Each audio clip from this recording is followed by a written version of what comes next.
कितामपुरा नाम का एक गांव था जहां पर आदित्य पकौड़ा बेचा करता था। बारिश का समय था और सब बारिश में आदित्य की दुकान में पकौड़ा खाने के लिए आया करते थे। एक दिन काफी जोर से कितामपुरा में बारिश आने लगी और तभी एक आदमी आदित्य के पास आता है। आदित्य, जल्दी दुकान बंद करो और निकलो, गांव में बाढ़ आने वाली है। क्या सच में? हाँ भाई, सच में, जल्दी निकलो। आदित्य अपनी दुकान बंद करके गांव से बाहर चला जाता है और गांव में तेज बारिश के कारण बाढ़ आ जाती है। सिर्फ मनोज के खेत को छोड़कर सारे गांव वालों के खेत खलिहान उजड़ चुके थे। गांव में भूखमरी का समय आ चुका था। अब हम क्या खाएंगे? पूरे गांव के खेतों को तो बाढ़ उजाड़ कर ले गई। कोई बात नहीं, आप सब मुझसे अपने खाने के लिए सब्जियां खरीद सकते हैं। सिर्फ मेरे खेत को ही इस बाढ़ में कुछ नहीं हुआ। आदित्य अपनी पकौड़े की दुकान को एक बार फिर गांव में खोल लेता है, मगर उसके पास पकौड़े बनाने की सामग्री नहीं होती, तो वो मनोज सब्जी वाले से सब्जी खरीदने जाता है। अरे मनोज भाई, 3 किलो प्याज देना। और कितना भाव हो गया प्याज का? 70 रुपए किलो प्याज का भाव चल रहा है भाई। क्या 70 रुपए? वो भी 1 किलो के? मनोज भाई, ये गलत है। आपको पता है कि गांव की स्थिति क्या चल रही है। लोगों के पास खाने के लिए खाना तक नहीं है और उनके खेत भी तहस नहस हो चुके हैं। उनके कमाने का स्रोत ही खेती है। इस समय लोगों की मदद की जगह आप लोगों को लूटने में लगे हैं। अरे आदित्य, तुम अपना पेट भरो ना, तुम्हारे आगे पीछे तो कोई है नहीं, तो तुम्हें इतना दूसरों के बारे में क्यों सोच रहे हो? गलत है, बहुत गलत है ये मनोज। आदित्य लोगों के उजड़े हुए खेतों को देखता है और कहता है, एक समय था जब ये सब लोगों की रोजी रोटी का जरिया हुआ करता था, मगर ये सब कुछ बंजर सा लग रहा है। एक दिन इनकी सालों की मेहनत को डुबा ले गया। गांव में भुखमरी छाई है, लोग बीमार हो रहे हैं और मैं हमेशा की तरह आज भी कुछ नहीं कर पा रहा। मैं किसी काम का नहीं हूँ। आदित्य गांव की स्थिति को लेकर उदास था। तभी उस उजड़े खेत पर एक मनुष्य चमत्कारी रूप से आ जाता है। मैं समुद्र का राजा हूँ। ये जो बाढ़ तुम्हारे गांव में आई थी, ये मेरी ही गलती की वजह से आई थी। मुझे क्षमा कर देना बेटा। जब बारिश हद से ज्यादा आने लगी तो मैं अपने समुद्र की सीमा को अपने संतुलन में नहीं रख पाया, जिस वजह से इस गांव में बाढ़ आ गई। आज गांव में लोगों के पास खाने के लिए कुछ भी नहीं है और मैं उनके लिए कुछ भी नहीं कर पा रहा। मैं अपनी गलतियों को सुधारना चाहता हूँ। बताओ, तुम इन गांव वालों की मदद क्यों करना चाहते हो? मैं अपना जीवन अकेले जीता रहा हूँ। इन गांव वालों को छोड़कर मेरा और कोई नहीं है। ये गांव वाले ही मेरा परिवार है। मैं जानता हूँ आदित्य, तुम पकौड़े बेचा करते थे ना। आदित्य, मैं जो वस्तुएं तुम्हें दे रहा हूँ, इनसे गांव वालों की मदद करना जब तक उनके खेत फिर से खिलखिलाना उठे। समुद्र लोक के राजा हाथ आगे करते हैं और उनके हाथ में एक कढ़ाई आ जाती है और राजा वो कढ़ाई आदित्य को दे देते हैं। इस कढ़ाई का मैं क्या करूं महाराज? पकौड़े बनाने के लिए प्याज और तेल की भी जरूरत है, वरना मैं पकौड़े बेचकर गांव वालों की मदद कैसे करूंगा? ये कोई ऐसी वैसी कढ़ाई नहीं है। इसमें तुम्हें तेल की आवश्यकता नहीं पड़ेगी। इसमें तुम पानी डाल देना और किसी सब्जी की जरूरत नहीं पड़ेगी। बाढ़ में आए हुए पत्थर को इस कढ़ाई में डाल देना, वो पकौड़े बन जाएंगे। आदित्य कढ़ाई को लेकर अपने घर चला जाता है और कढ़ाई में पानी डालता है और फिर उसके अंदर पत्थर डालता है। पत्थर थोड़ी देर बाद पकोड़े में बदल जाते हैं। ये तो सच में पकौड़े में बदल गए। मैं कल से ही गांव में पकौड़े बेचना शुरू कर देता हूँ, वो भी एकदम कम दामों में। आदित्य गांव में पकौड़े बेचना शुरू कर देता है। तभी वहाँ पर एक आदमी उसके पास से पकौड़े लेने आता है। मुझे थोड़े पकौड़े दे दो बेटा। मेरी एक छोटी लड़की है, उसने भी बहुत दिनों से कुछ नहीं खाया, उसकी तबीयत भी ठीक नहीं है। दे दो बेटा, थोड़ा खाने के लिए पकौड़े दे दो। बिल्कुल चिंता मत कीजिए, मैं अभी देता हूँ। इसके पैसे देने की आपको कोई जरूरत नहीं है। आप बस अपना और अपनी बेटी का ध्यान रखिए। और ये लीजिए, एक प्लेट अभी यही खा लीजिए। जैसे ही वो आदमी उन पकौड़ों को खाता है तो मानो जैसे उसमें एक नई जान सी आ गई हो। खाते ही वो एकदम तंदुरुस्त हो जाता है। ये तो चमत्कारी पकौड़े हैं। इसे खाते ही मेरी पीठ का दर्द गायब हो गया और मैं तंदुरुस्त महसूस कर रहा हूँ। ये जादुई पकौड़े हैं। इसे मैंने पत्थर से बनाए हैं। इसे खाकर लोगों की बीमारी भी ठीक हो जाती है। आदित्य उस आदमी को सारी बातें बताता है और धीरे धीरे करके सब आदित्य के पकौड़े की दुकान पर आना शुरू कर देते हैं। जो कोई बीमार था वो सारे लोग पकौड़े खाकर ठीक होने लग गए थे। ये पकौड़े तो बहुत ही स्वादिष्ट हैं। जितना खाओ उतना ही कम लगता है, मन भरता ही नहीं है। हाँ, सही कह रही हो। और तो और इन पकौड़ों ने मेरी बेटी की तबीयत भी ठीक की है। मैं आदित्य का बहुत आभारी हूँ। ऐसे मुश्किल वक्त में उसने हम गांव वालों का बहुत साथ दिया है। गांव में हर जगह सिर्फ आदित्य के जादुई पकौड़े की ही चर्चा हो रही थी। ये सब देखकर मनोज को बिल्कुल अच्छा नहीं लगता है। अब इन लोगों को क्या हो गया है? कोई मुझसे सब्जियां खरीदता ही नहीं है। सब ये आदित्य के उन पकौड़ों के कारण हुआ है। सोचा था कि नया मकान और बंगला खरीदूंगा, मगर उन पकौड़ों ने मेरे सपने तोड़ दिए। मुझे कुछ ना कुछ तो करना ही पड़ेगा। मनोज मन ही मन कुछ योजना बनाने लगता है। तभी उसके पास गांव के प्रधान आते हैं।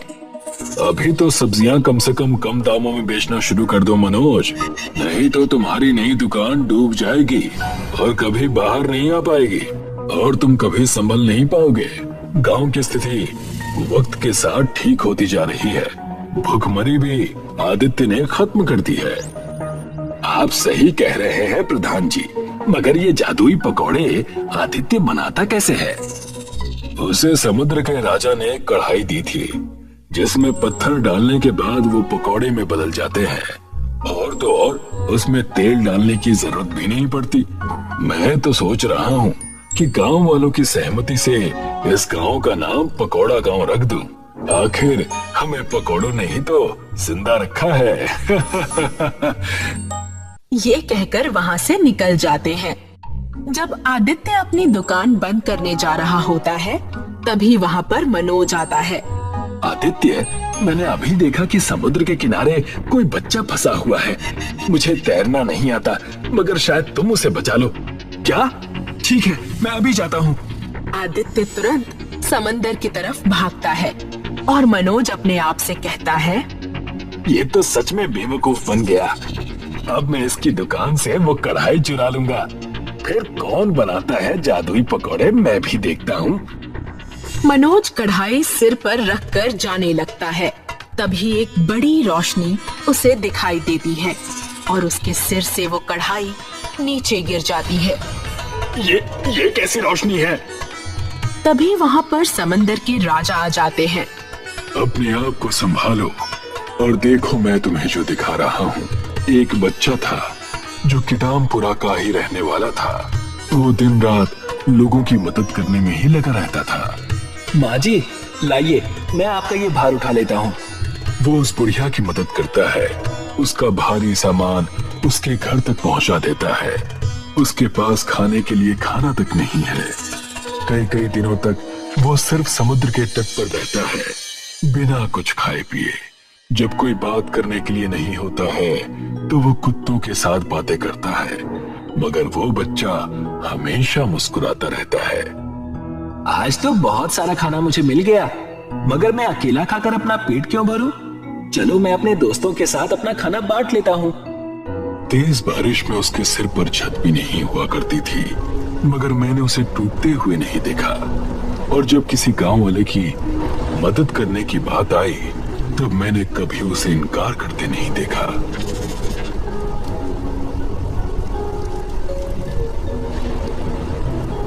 एक दिन प्रधान उसे देखते हैं तेज बारिश में। बेटा, तुम यहाँ क्या कर रहे हो? मैंने गांव वालों से तुम्हारे बारे में बहुत सुना है। कि तुम गांव वालों की बहुत मदद करते हो। मेरे पास घर नहीं है ना प्रधान जी, और मेरा कोई है भी नहीं, तो मैं गांव वालों की ही मदद करता हूँ। ऐसा क्यों कहते हो कि तुम्हारा कोई नहीं है? मैं हूं ना, मुझे अपने पिता की तरह ही समझो बेटा।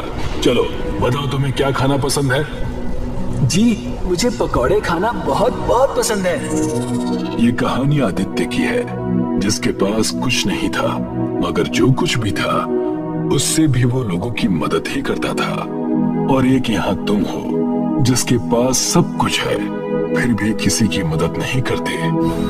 मुझे माफ कर दीजिए महाराज। अब जब सबके खेत खलिहान बढ़ेंगे, तुम्हारे सिर्फ घटेंगे। जब भी इस गांव में बारिश आएगी, तुम्हारे खेत और खलिहान नष्ट हो जाएंगे, मगर गांव वालों के खेत एक नई सुबह की तरह खिलेंगे। मनोज निराश होकर वहाँ से चला जाता है। आदित्य भी अपनी दुकान पर वापस आ जाता है और पकौड़े बेचना शुरू कर देता है। और प्रधान सारे गांव वालों की सहमति से गांव का नाम तितामपुरा गांव से पकौड़ा गांव रख देते हैं। मीनू और राजू महाराष्ट्र के एक गांव में रहते थे। बचपन में ही उनके माता पिता का देहांत हो गया था, इसलिए उनकी दादी ने उन्हें पाला था। गरीबी के कारण उनके घर में गैस सिलेंडर नहीं था। तीनों सुबह सुबह जंगल में लकड़ियां चुनने जाते थे। मीनू, तूने अभी तक कितनी लकड़ियां बीनी है? मैंने 15 लकड़ियां बीनी है बुद्धू, और तूने अभी तक सिर्फ 10 लकड़ियां बीनी है। दादी ये झूठ बोल रही है। इसने सिर्फ 10 लकड़ियां बीनी थी और फिर मेरी 5 लकड़ियां चुरा ली। तुम दोनों लड़ना बंद करो। तुम आपस में प्रतियोगिता क्यों करते हो? अपना अपना काम करो और उसी में खुश रहो। एक दिन सब, राजू, मीनू और उनकी दादी लकड़ियां बिन रहे थे, तो उन्हें किसी के कराहने की आवाज सुनाई दी। ये आवाज तो तालाब की तरफ से आ रही है। चलो चलकर देखते हैं। कहीं कोई खतरनाक जानवर हुआ तो? बेटा, जरूरतमंदों की मदद करनी चाहिए। हमें कम से कम एक बार तो देखकर आना ही चाहिए कि कौन कराह रहा है। तीनों तालाब के किनारे पहुँचे। उन्होंने झाड़ियों में से छिपकर देखा कि एक राक्षस तालाब किनारे लेटा हुआ है और कराह रहा है। ये तो कोई भयानक राक्षस लगता है। क्या हमें इसके पास जाना चाहिए? तुम दोनों यहीं रुको, पहले मैं देख कर आती हूँ। दादी राक्षस के पास गई तो उसने देखा कि राक्षस कई जगह से घायल है। ऐसा लग रहा था जैसे राक्षस को पत्थर मारे गए हों। तुम कौन हो और यहाँ क्या कर रहे हो? अब्बा, मैं समुद्र किनारे के एक टापू से यहाँ आया हूँ। तो तुम यहाँ तक कैसे पहुँचे? मैं मांस नहीं खाता, इसलिए मेरी जाति के लोगों ने मुझे टापू से निकाल दिया। जब मैं महाराष्ट्र पहुंचा तो लोग मेरी शक्ल सूरत देखकर डर गए और उन्होंने मुझे पत्थर मारे। मैं भागता भागता यहाँ तक आ पहुंचा हूँ। राजू और मीनू, झाड़ियों से निकल आओ, ये बुरा राक्षस नहीं है। राजू, मीनू और दादी ने मिलकर राक्षस के घाव धोए और खाने को फल दिए। ये फल हमने इस जंगल से ही तोड़े हैं। तुम ढूंढोगे तो तुम्हें यहाँ आम, जामुन और अमरूद के पेड़ मिल जाएंगे। अब दादी, राजू और मीनू जब भी लकड़ियाँ इकट्ठी करने जाते थे, राक्षस से मिलकर आते। लेकिन एक दिन एक सरकारी अधिकारी ने तीनों को रोक लिया। सुनो तुम तीनों, आज के बाद जंगल में मत आना। सरकार ने जंगल के पेड़ों की कटाई पर रोक लगा दी है। आप गलत समझ रहे हैं। हम कोई पेड़ नहीं काटते, सिर्फ जमीन पर गिरी हुई लकड़ियों को ही बीनते हैं। बुढ़िया, ज्यादा दिमाग ना चला। एक बार मना कर दिया तो कर दिया। इस तरह तीनों के जंगल जाने पर रोक लग गई। लकड़ियों के अभाव में राजू, मीनू के घर चूल्हा जलना भी मुश्किल हो गया। फल मिलने भी बंद हो गए। दादी अपनी जान पहचान की दुकान से राजू, मीनू के लिए कुछ सामान उधार ले आया करती थी। ये लो बच्चों, बिस्कुट, नमकीन खाकर गुजारा कर लो। अब पता नहीं हमारे घर खाना कब पकेगा। कुछ दिनों बाद दादी जब दुकान पर पहुंची तो दुकानदार ने उधार देने से मना कर दिया। तुमने अभी पिछला उधार ही नहीं चुकाया है और अब फिर से सामान लेने आ गई। इस तरह तुम्हारा जीवन चलने वाला नहीं है। एक काम करो, बच्चों को लेकर मुंबई चले जाओ और वहाँ कुछ काम धंधा कर लेना। दादी ने घर आकर सारी बात राजू और मीनू को बताई। बच्चों, क्या तुम मुंबई चलोगे? हाँ दादी, मुंबई चलते हैं। मैं मुंबई देखने के लिए बहुत एक्साइटेड हूँ। लेकिन दादी, धंधा शुरू करने के लिए पैसे कहाँ से आएंगे? तुम्हारे दादा की अंतिम निशानी ये मंगलसूत्र मेरे पास रह गया है। इसे गिरवी रखकर कुछ पैसे तो मिल ही जाएंगे। राजू, मीनू और दादी मुंबई चले गए, लेकिन उन्हें समझ नहीं आ रहा था कि किस चीज की रेहड़ी लगाएं। दादी, मुंबई का वड़ा पाव फेमस है। वड़ा पाव की रेहड़ी लगाते हैं। नहीं, वड़ा पाव तो हर जगह बिक रहा है। पूरी आलू की रेहड़ी लगाते हैं। नहीं, समोसा और ब्रेड पकौड़ा। नहीं, चाउमीन और डोसा। चाउमीन की रेहड़ी लगाएंगे क्योंकि चाउमीन के ठेले यहाँ कम है। उधर राक्षस जंगल में परेशान हो रहा था। वो जंगल में राजू, मीनू और दादी का इंतजार कर रहा था। समझ नहीं आ रहा, ये राजू, मीनू और दादी अब मुझसे मिलने क्यों नहीं आते? कहीं वो मुझसे डर तो नहीं गए, या फिर कहीं वे नाराज तो नहीं है? मुझे कम से कम एक बार उनसे मिलने जाना चाहिए। एक दिन राक्षस ने जंगल के बाहर निकलने की कोशिश की, लेकिन सरकारी अधिकारी की नजर उस पर पड़ गई। वो बंदूक लेकर राक्षस के पीछे दौड़ा। राक्षस तालाब में घुस गया और उसने पानी में सांस रोककर अपनी जान बचाई। अधिकारी जब चला गया तो राक्षस बाहर आया। चाहे कुछ भी हो जाए, मुझे राजू, मीनू और दादी से मिलना होगा। कहीं तीनों किसी मुसीबत में तो नहीं है? वे तीनों मुसीबत में फंसे हुए थे, क्योंकि मुंबई में उनका चाउमीन का धंधा अच्छा नहीं चल रहा था। उनकी रेहड़ी के पास दो और रेहड़ी वाले चाउमीन बेचने लगे। राजू, तुम घर पर चले जाओ और जमींदारों के खेत में मजदूरी कर लेना। यहाँ मुंबई में हम तीनों का खर्चा नहीं चल पा रहा है। रही बात हम दोनों की, तो मीनू और मैं यहाँ काम संभाल लेंगे। राजू गांव वापस लौट आया। राक्षस चाचा से मिले कई दिन हो चुके हैं। मुझे उनसे मिलकर अपनी परेशानी उन्हें बता देनी चाहिए। एक रात राजू झाड़ियों में छिपकर बैठ गया और सरकारी अधिकारी के सोने का इंतजार करने लगा। जैसे ही अधिकारी को नींद आई, राजू दबे पांव जंगल में घुस गया। राक्षस एक पेड़ के ऊपर छिपकर रहता था। जैसे ही राक्षस ने राजू को देखा, वो पेड़ से कूद पड़ा। तुमने तो मुझे डरा ही दिया चाचा। और सुनाओ, तुम्हारे क्या हाल चाल हैं? यहाँ जिंदगी बहुत खराब है। सरकारी अधिकारी रोजाना गश्त पर आता है और मुझे उससे छिपकर रहना पड़ता है। तुम लोग कहाँ चले गए थे? इतने दिनों बाद तुमसे मिलना हुआ। हम लोग मुंबई चले गए थे। दादी और मीनू अभी भी वही है। वहाँ हम लोगों का धंधा अच्छा नहीं चल रहा है, इसीलिए मैं लौट आया। तुमने कौन सा धंधा शुरू किया? चाउमीन की रेहड़ी लगाई है। चाउमीन तो मुझे भी बहुत पसंद है और मुझे ब्रेड पकौड़ा भी पसंद है। मेरी माँ मुझे पकौड़ा चाउमीन बनाकर खिलाती थी। पकौड़ा चाउमीन? हाँ, चाउमीन बनाने के बाद उसे बेसन में मिलाकर तल लो तो पकौड़ा चाउमीन बनकर तैयार हो जाती है। क्यों ना दादी पकौड़ा चाउमीन बेचे? सही पकड़ा। साधारण चाउमीन तो बहुत से लोग बेच रहे होंगे, और अगर तुम पकौड़ा चाउमीन बेचोगे तो तुम्हारे ठेले पर बहुत से ग्राहक खींचे चले आएंगे। राक्षस चाचा, इस बार मैं मुंबई अकेले नहीं जाऊंगा। आप भी मेरे साथ चलो। नहीं, मुझे पब्लिक में जाते हुए डर लगता है। डरो मत, मैं लोगों को विश्वास दिलाऊंगा कि तुम एक अच्छे राक्षस हो। राजू ने अगले दिन सरकारी अधिकारी से बात की। अंकल, जंगल में एक राक्षस रहता है, कृपया उसे मेरे साथ जाने दीजिए। राक्षस हम सब लोगों के लिए खतरा है, इसलिए मैं उसे मार कर ही दम लूंगा। आप मेरी बात का विश्वास कीजिए। वो राक्षस मांस नहीं खाता, इसलिए उसके टापू के लोगों ने उसे निकाल दिया। जब वो इंसानों के बीच पहुंचा तो हम इंसान उससे डर गए और उस पर पत्थर फेंकने लगे। लगता है राक्षस के साथ बहुत अन्याय हुआ है। ठीक है, तुम राक्षस को ले जा सकते हो। इस तरह राजू ने राक्षस को जंगल से बाहर निकाला।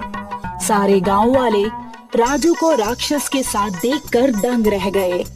राजू राक्षस को मुंबई ले आया और उसने राक्षस को रेहड़ी पर खड़ा कर दिया। अब रेहड़ी पर बहुत से लोग आने लगे। वे राक्षस का दर्शन करते और पकौड़ा चाउमीन खाते। इस तरह राजू, मीनू और दादी के पास से पैसों की कमी दूर हो गई और वे खुशहाल जीवन बिताने लगे। अगर उन तीनों ने राक्षस की मदद न की होती तो आज वे राक्षस के दम पर पैसे नहीं कमा पाते। तभी तो कहते हैं, अच्छे कर्मों का अच्छा फल अवश्य मिलता है।